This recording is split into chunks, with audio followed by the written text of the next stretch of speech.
Other side. Yeah, sit on the side. Okay. You all mic'd up? Yeah, mic'd up. Wonderful, wonderful, Okay, wonderful. great. You've become an instant celebrity, so I know that you move in between spaces very fluidly. We are very honored to have you here at the Schomburg Center. And you've had a very patient, excited, and interested audience, so they're very pleased to have you here. All right. We opened this conversation about you and your work and your experiences by talking a little bit about you as a kid. And I shared with them some opening passages about your love of fishing. I want to give you a chance. In my prepared comments, I wanted to ask you, contrary to how most people know you, either as an abject victim of police violence or as a controversial figure in the midst of the LA rebellion, or as someone who has been part of a longer conversation about whether policing is racist or not and what is the responsibility of black people in relation to the community. But in all of those versions of Rodney King, there's no understanding of you as a kid who loved fishing, a kid who loved to swim, a kid whose favorite pastime in sports was baseball, and I would even say something that most people don't know, you're a firefighter. Yeah. That's right. So tell us a little bit about you as a person, aside from the public figure that most people think they know. Well, I'm just a down-to-earth guy, and and I love life. My childhood was a real a good experience. I grew up in a neighborhood where it's pretty much a mixed neighborhood. Did a lot of fishing with my pops. We've seen a lot of fish fries. Did a little hunting also with him. Had the experience to hunt with him. I wouldn't trade the experience of being Rodney as a kid for nothing. It was a good experience. It was a learning experience also, you know. Tell us about some of those lessons. Well, far as I can remember when me and my three brothers had four of us all together, but we had this was a little rough one here, so I'm gonna start with the rough first. You get older and you get the chance to go out on your own. So me and my three brothers was out, and I think that day we had went swimming in the little in a dam. It was called Santa Fe Dam or something like that, I believe. Handsome Dam. No, not Handsome Dam. It was Devil's Gates Dam in La Cañada in Pasadena. They heard a little bit about Devil's Gate. Yeah. So they know the story. They don't know the whole story. Tell us. We were swimming, and I'm so used to being around different nationality of people at that age, because my mom did house cleaning in the daytime, and my dad did house cleaning in the daytime with her, but he did the buildings at night. So they would take us over to the employer's house sometimes during the week, because we were too young to be in school sometimes. So I had the experience of being around, whites and at an early age, and playing with the kids and enjoying the company. So one day, as we got older, we was able to go out on our own. And that particular day, we went up to the lake I was telling you about. And so when we went up there, the guys was playing frisbees, and we were swimming in a little mud hole. So I guess they was starting to get bored of what they were doing. They was about 18, 19, and 20.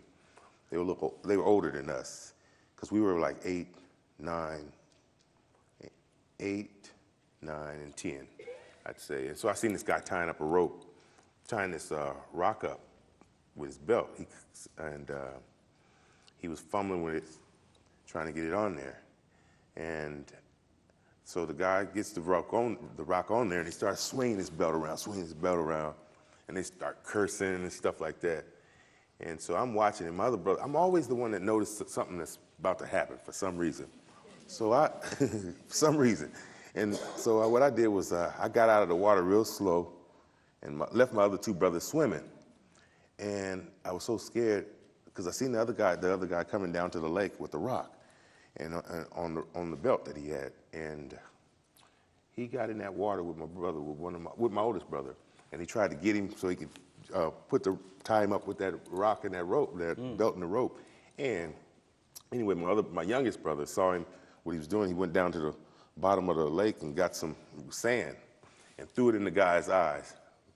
And the guy just started screaming and hollering, and that's how they got away. So when my oldest brother caught up with me, he said, "Why did you leave us?"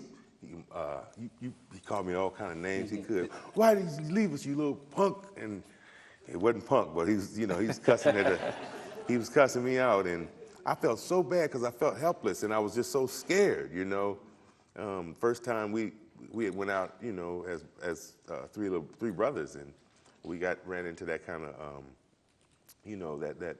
that brutality like that. This is a coming of age moment for racism for you. Yeah, right? it was a coming. That's just what it was. It dawned on me, hey, you're black and they're white. You know what I mean?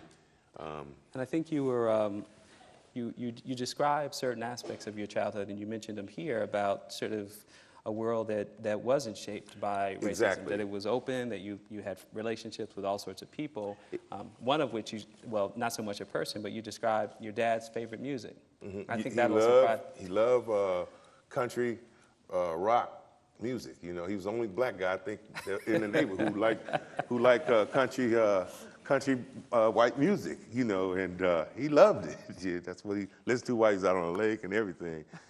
And, that was quite an experience. And it was a good experience, too, also because of my mom's religion. So her religion allowed us to be around different nationalities of people. And when we have these assemblies, She's a Jehovah's Witness. Yeah, Jehovah's Witness. Mm-hmm. And, I'm not baptized or anything myself, but it's been a wonderful experience when I was young, growing up, and being able to go out there, and they would rent the Dodger Stadium, and there would be different nationalities of people that would come out for the assemblies: Indian, Japanese, white, black, you name it, they were there.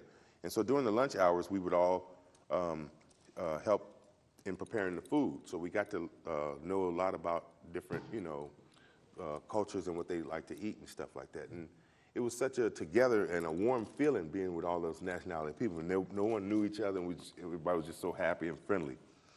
But, there was a time you had to leave and go home, and real reality hit, and it was so much different, being out in the world in the way people treat you compared to where being into a forum with everybody of different nationalities, and so nice. It was such of a pleasant scene and then to leave there and to be in the mix, like, in the real world, it's not really like that. So it was a quite experience. You talk about sort of the arc of the book is about redemption. Yeah.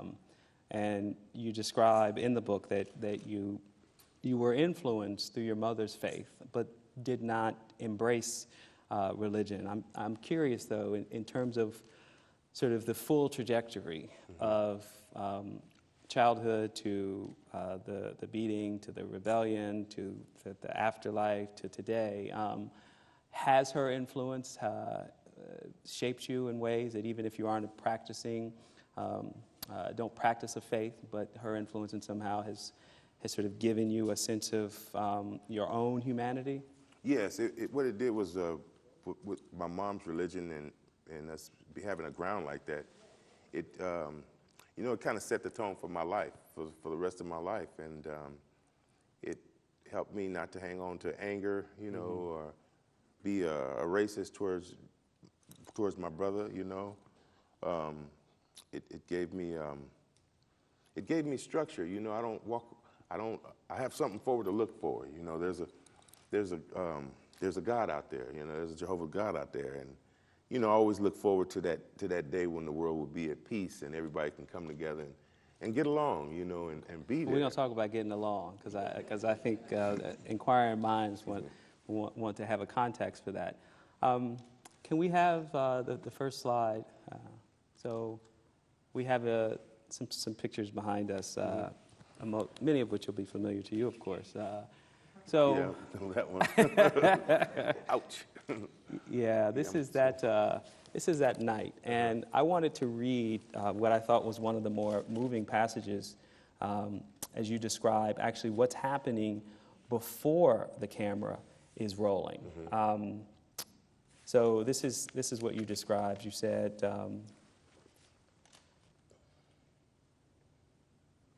but that was not their intent, and that was made brutally clear to me when one of the officers suddenly